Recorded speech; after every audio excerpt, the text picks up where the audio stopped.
Imagina só uma guerra que, em questão de semanas, custa quase um quarto de todo o orçamento de defesa da maior potência do mundo. Pois é, hoje a gente vai mergulhar nos números de um conflito hipotético entre os Estados Unidos e o Irã para entender por que o preço da guerra moderna chegou num patamar, assim, verdadeiramente astronômico.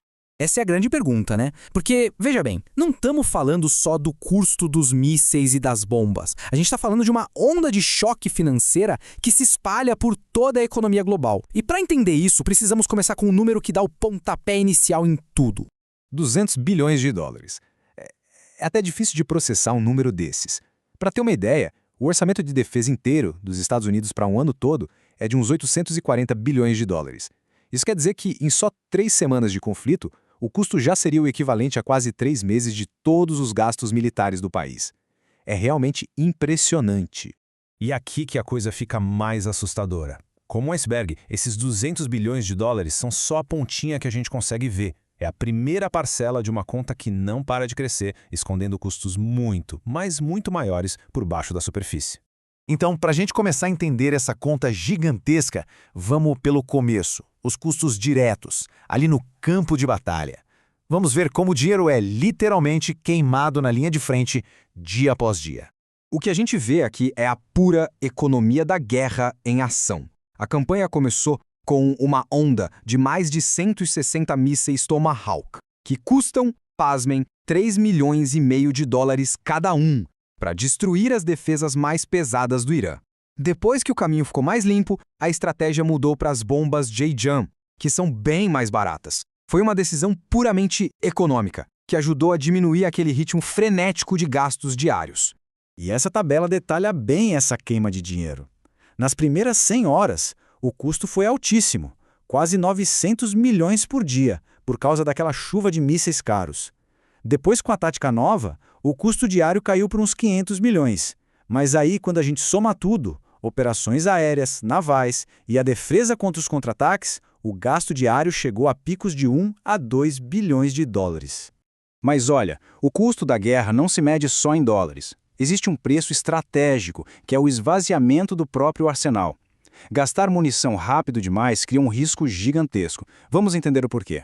Esse gráfico aqui mostra a velocidade impressionante desse consumo.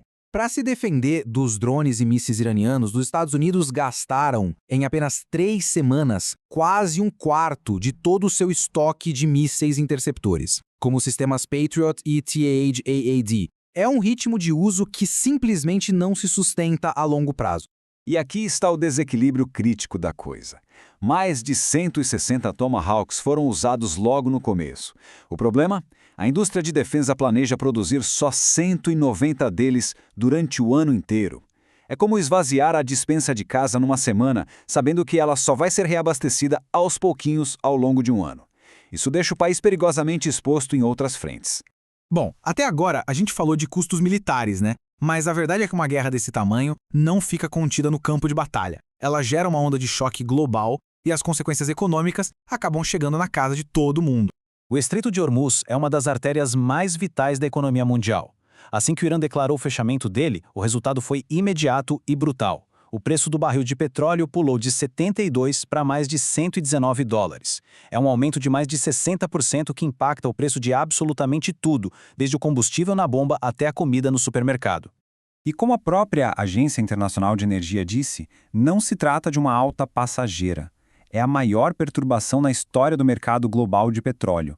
Um choque energético com um impacto profundo e que pode durar anos, remodelando a economia mundial como a conhecemos. Além do impacto global nos preços, a guerra causa uma destruição direta e brutal. Os aliados dos Estados Unidos na região estão literalmente sob fogo. Vamos usar o Catar como exemplo para a gente entender a escala dessa devastação. Mísseis iranianos atingiram em cheio o coração da economia do Catar. O complexo de Ras Laffan, a maior instalação de produção de gás natural liquefeito do planeta. O custo estimado só para reconstruir o que foi destruído é de 26 bilhões de dólares. E o problema não é só o dinheiro. O dano é tão complexo que os reparos levariam de 3 a 5 anos. A gente está falando de um longo período em que uma peça fundamental da oferta global de energia simplesmente vai deixar de existir. E além do custo da reconstrução, tem a receita que se perde, cerca de 20 bilhões de dólares por ano que o Catar vai deixar de ganhar. É um golpe devastador para o país, claro, mas também para o mundo todo, já que essa única instalação é responsável por 1/5 de todo o fornecimento global de gás natural liquefeito. Certo. Então, agora é hora de juntar todas as peças. O custo real dessa guerra vai muito além das bombas e dos mísseis. É uma conta com múltiplas camadas, com várias consequências financeiras empilhadas. Vamos olhar para esse placar final do conflito. Para as Forças Armadas dos Estados Unidos, a conta inicial já passa de 200 bilhões de dólares. Para os aliados no Golfo, são centenas de bilhões em danos de infraestrutura e receita perdida. E para a economia global, um choque histórico no preço da energia que afeta o bolso de todo mundo em todos os lugares. Isso nos traz de volta à pergunta mais importante. Se 200 bilhões de dólares são apenas a entrada, sabe, o sinal para cobrir as fases iniciais, qual é a conta final? Quando a gente considera todos esses impactos em cascata, o custo real e total dessa guerra pode ser algo que a gente nem consegue calcular. Uma conta que o mundo inteiro vai continuar pagando por muitos e muitos anos.